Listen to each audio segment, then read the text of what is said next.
Lord. ప్రభు అయిన యేసు నామములో అందరి కొందరంలో ఎదురు దేవుని వాక్యం నుంచి కీర్తనలు 101వ అధ్యాయము 6వ వచనం. నా యుద్ధ నివసించినట్లు దేశంలో నమ్మకస్తులైన వారిని నేను కనిపెట్టుచున్నాను. నిర్దోష మార్గమందు నడుచువారు నాకు పరిచారకులగుదురు. ప్రియమైన వాళ్ళారా, యేసుక్రీస్తు రక్తంతో విమోచింపబడిన మనల్ని ఏం చేసినాడంటే తన సంఘములో మనల్ని నాటినాడు. దేవుని సంఘము లేకుంటే ఆయన రక్తంతో సంపాదించిన సంఘములో మనం ఒక సంఘానికి చెందినవారం. నిజంగా ఈ సంఘంలో మనం ఎట్లున్నాము అనేది మనం గుర్తుపెట్టుకోవాలి. దేవుడు ఏం కోరుతున్నాడంటే మనము నమ్మకస్తులమని, మనం అపనమ్మకములుగా ఉన్నప్పటికీ ఆయన నమ్మకస్తుడుగా ఉండి సిలువలో ప్రాణం పెట్టి మనల్ని రక్షించుకొని విమోచించి ఏం చేసినాడంటే తన ప్రజలుగా తన సొత్తుగా చేసినాడు. ఆయన యొద్ద నివసించినట్లు నమ్మకస్తులైన వారిని ఆయన కనిపెట్టుచున్నాడంట. ప్రియమైన వాళ్ళారా, మనం ఇవాళ దేవుని మందిరంలో లేకుంటే సేవలో దేవుని సంఘ పెద్దలుగా పరిచారకులంగా లేకుంటే మందిరంలో ఏదో ఒక రకమైన పరిచర్యలో ఉన్న మనము అసలు నమ్మకంగా ఉన్నామా?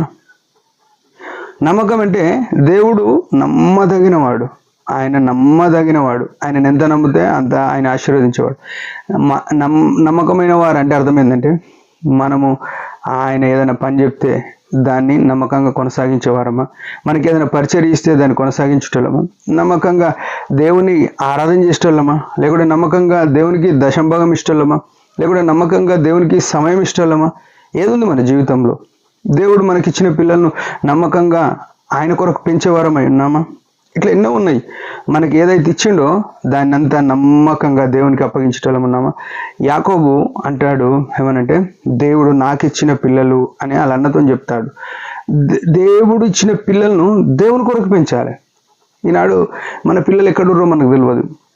లేకుంటే మన ఆస్తి దేవుని మందిరానికంటే మన సొంతానికి వాడుకుంటాం. లేకుంటే మన ఇల్లు దేవుని ప్రజల కొరకు ఎప్పుడు ద్వారాలు తెరిచేదిగా లేదు. మన హృదయము దేవుని ఆలోచనల కంటే వేరే వాటితో ఎక్కువ నిండి ఉన్నది. ఇవన్నీ ఏం చూపిస్తున్నాయంటే దేవునికి మనం అపనమ్మకంగా ఉన్నామని చూపిస్తుంది. ఉదయకాలం దేవునికి నమ్మకంగా ఉండాలని దేవుడు కోరుతున్నాడు. రెండో మాట ఏంటంటే నిర్దోష మార్గమందు నడిచేవారు నాకు పరిచారకులగుదురు అంటారు. ప్రియమైన వాళ్ళారా, ఈనాడు చాలామంది మేము దేవుని సేవ చేస్తున్నాం అంటే సేవకులుగా ఉండడం పిలువబడిన పిలుపు, అది సంతోషం. అది ఒక మెట్టులాగా అంటే ఒక బేస్ లేకుండా ఒక సీటు సంపాదించుకున్నట్టు అనుకొని దాని మీకెళ్ళి దేవునికి మహిమ రాకుండా మాకే మహిమ రావాలని కోరుకునే సేవకులు చాలామంది ఉన్నారు. లేకుంటే పెద్దలు లేకుంటే పరిచర్య చేసేటోళ్ళు మేమేమనుకుంటున్నామని ఒక అంతరంగంలో మేము ఒక ప్రత్యేకమైన వారము అనే ఒక హోదాలాగా ఆలోచన చేస్తారు.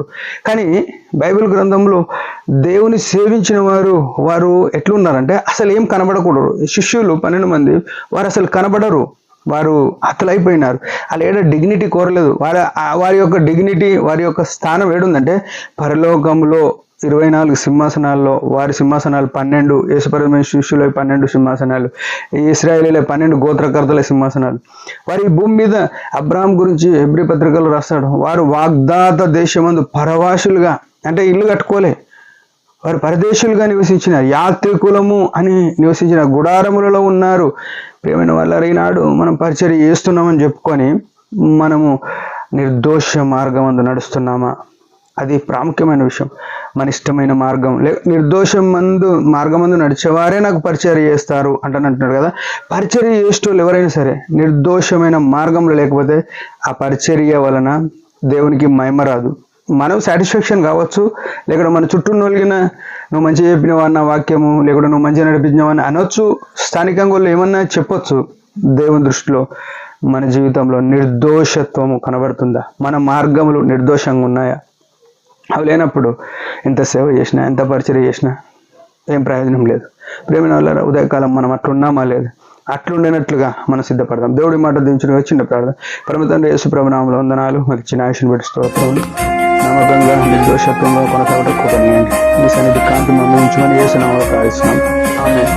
దేవుడి పరిచర్య గురించి భారంగా ప్రార్థన చేయండి. Praise the lord.